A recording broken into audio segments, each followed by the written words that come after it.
I lost all power and the car caught fire. I thought I'd do something different. What I'm going to be doing here is I wanted to really explain my racing career to you guys. I get a lot of questions through my Instagram and in my YouTube comments. How much racing did you do? How successful were you? Are you going to get back into it? What results did you have, etc. And I thought it'd be perfect to basically just give you a whole sort of summary of what happened and if there is a possibility of me going back racing professionally. In this video, you are also going to see the day when I almost died. And I started go-karting at the age of 8, and I actually had my first road car in a field actually at the age of 8 as well. So I learned how to drive at the age of 8, so I could heel and toe and everything else very, very early on. And then I went to Formula Ford. Formula Ford is basically like a junior category to Formula 1.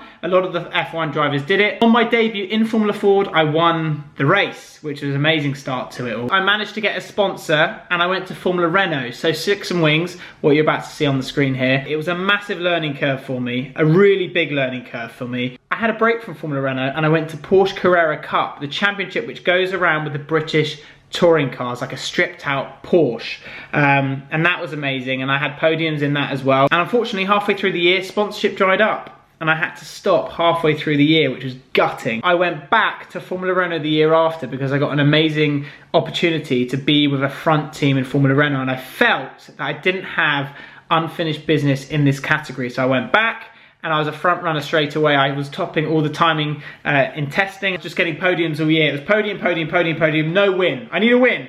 And then I went into the Winter Championship and I won races in that.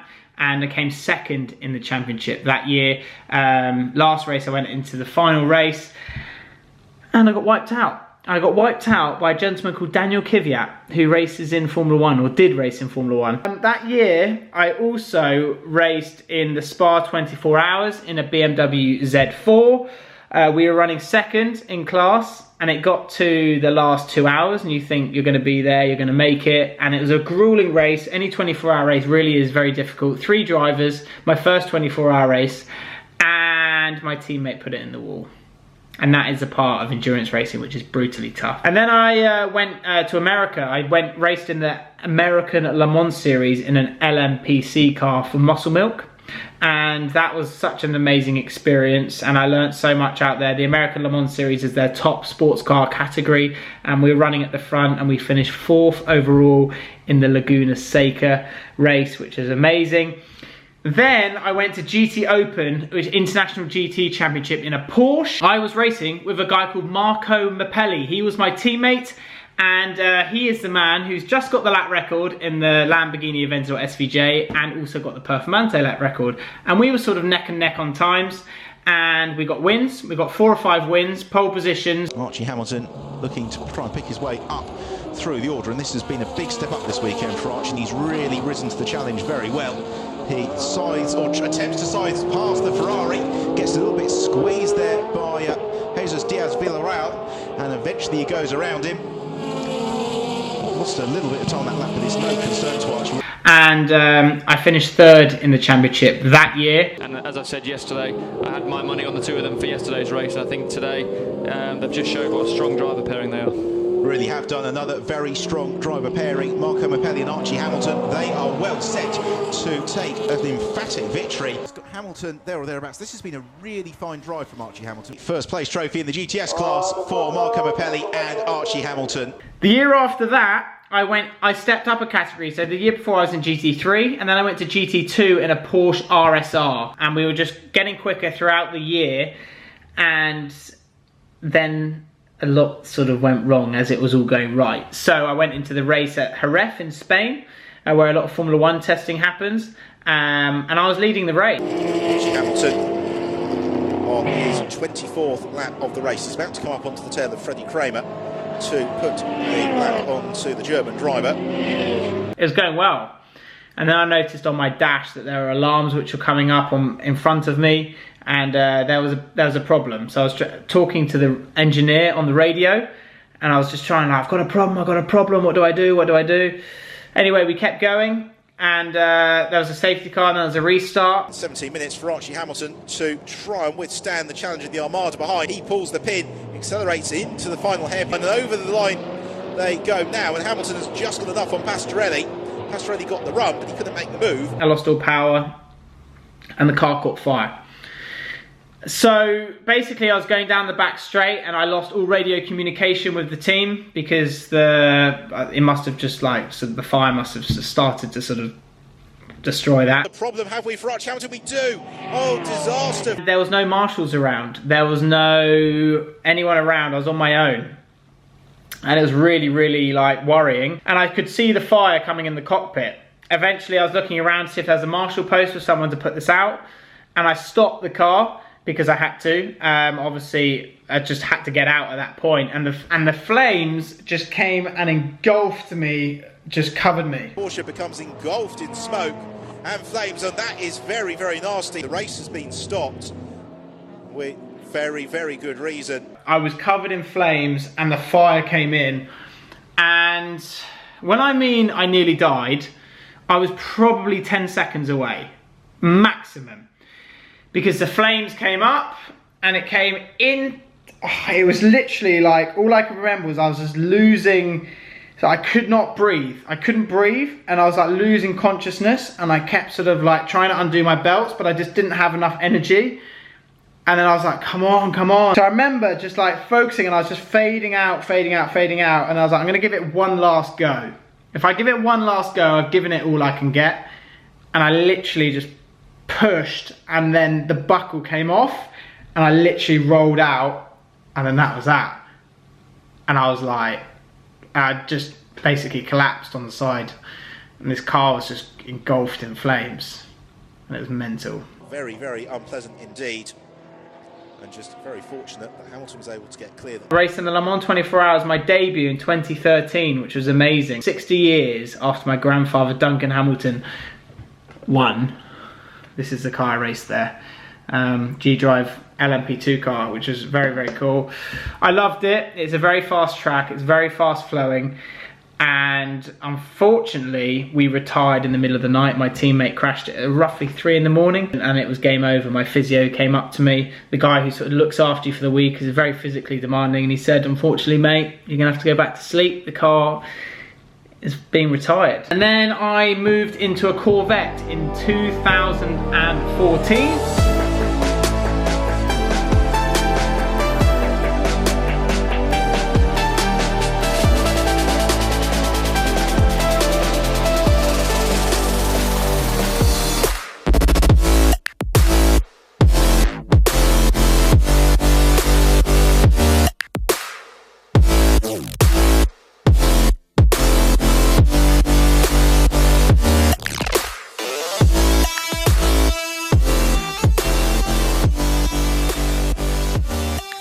And I got a really sort of cool team, and we sort of had some mega results, including winning at Spa, getting pole position at Spa, winning at, where else did we win?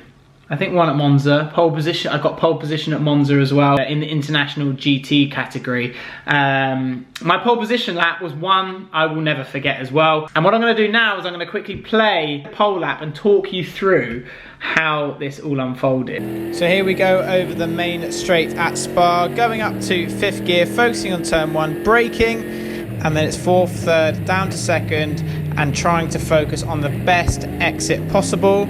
2nd gear up to 3rd, going through the gears, and then focusing on what's coming up, which is Eau Rouge, which is nearly flat. I'm going to go quiet so you can just hear. There's a little lift. It's there, and then straight back on the power. Tiny lift. I think that's probably about 20%, but you've just got to hold your breath and just hope for the best at that point. Down here, I'm probably going close to sort of 160, 170 miles an hour, focusing on the braking point, so using the curb on the left for your reference. 5th, 4th, 3rd, trying to take the curb on the inside, a little lift for the left, a back on the throttle, taking the speed through the right, but you've just got to get a good exit here. Clip the curb, let the car run out wide, up to 4th gear, and then up to 5th gear. Braking, hitting the brakes hard, but just carrying the brakes in, and then getting on the power. I'm in 3rd gear just to settle the car, little brake for the left, and then I'm back on the throttle, really focusing on that exit. Coming up to Pouon, which is the left, little brake down to 4th, just get the nose in it goes, out all the way out to the exit, up to 5th, just to settle it around the left so I can go flat around the left, and then here, leaving it in 5th, 4th, 3rd, through the right, just trying to beat, I'm fighting the car as you can see, I'm trying to get every little bit, back on the throttle for the left, all the way out, and then here, down to 3rd, I get some oversteer here, I just carried too much speed in, but I managed to save it on the exit. 4th, little lift for the right, the car is a little bit unstable, and at this point I'm thinking, well, I can see my time on the dash and I might be a little bit up, and pole position might be on the cars. Flat through this left, and then Blanchimont, little lift, tiny lift, and then back on the throttle. It could be flat, but it wasn't that point. Braking, as you can see, the braking is unstable, into the right, and now just focus on the left, and then on the power as early as possible, up to 3rd, trying to get every upshift, bang on, and that is my pole lap around Spa. An amazing feeling, and we went on to win the race, which was even better. Oh, I did Le Mans in 2014, that year, in a Ferrari. Sorry, I forgot. I did it in this. How could I forget? We were running, second in class for 12, 13, 14 hours. And I did 11 or 12 total hours of the race. Unfortunately, we had a problem, and we finished 4th or 5th in category. But yeah, that was annoying. Then I went into LMP2 in the World Endurance Championship, obviously the same series as Le Mans. I didn't have the funding for the start of the season, and then someone dropped out halfway through and I took their seat. I did the Nürburgring 6 hours, and then I did the Texas 6 hours as well. I was racing ex-Formula 1 drivers such as Anthony Davidson, Buemi. I was racing all these guys at the top level. I feel that I really would love to get back into it. This is sort of a brief summary of how and what I've done racing wise. My aim with the channel is to obviously have the videos of joking around, laughing, etc. But what I am excited about is to bring more racing content to you all, and obviously bring you on this journey of not only the vlogs of my life, because they're not going to stop, let's be honest. I love all that. Imagine like being all mic'd up in a car at Le Mans or at any race, and I could talk to you guys, and I could be speaking through everything and showing you my radio conversations with my engineers and all the behind the scenes and what happens, etc. It'd be the best thing ever. So there we go, that rounds off what I've loved sharing with you guys. A little snippet into my racing career. Let me know in the comments what you think to the whole thing. It's been something I've wanted to share for so long. There are so many mods coming to the Lamborghini, and that is all going to be happening soon, and everything's going to be happening as normal, but also the racing side. That is going to come into contention, and I cannot wait to share more and more and more. Let me know, as I said, in the comments down below to what you think. It's been a lot of fun. Don't forget to hit that subscribe button if you haven't already, and I'll see you all very soon.